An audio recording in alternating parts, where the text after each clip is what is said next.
terroriste privilégié après l'attaque au couteau à la préfecture de police de Paris. Jeudi, 4 agents ont été tués avant que l'assaillant ne soit abattu.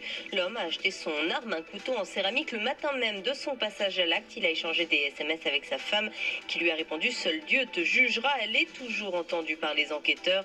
Selon les informations de France Info, l'assaillant avait aussi valorisé l'attentat de Charlie Hebdo le 7 janvier 2015.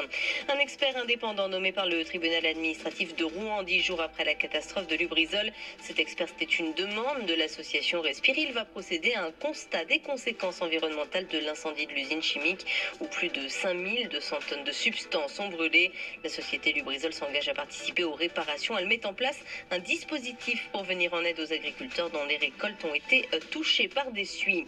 200 personnes se sont réveillées ce matin dans un train en gare de Toulon, 50 autres dans un train en gare de Nice. Des passagers coincés toute la nuit par l'interruption du trafic. En cause une fuite de gaz près d'une ligne ferroviaire à La Ciotat. Au moins 3000 personnes ont été touchées. Le trafic des trains reprend quasiment normalement ce matin entre Marseille et Toulon. La 9e journée de Ligue 1 de football avec la défaite de Marseille hier contre Amiens, 3-1. Suite de cette 9e journée à partir de 17h30. Le deuxième du classement Angers se déplace sur le terrain du leader, le PSG. France Info. Et tout est plus clair.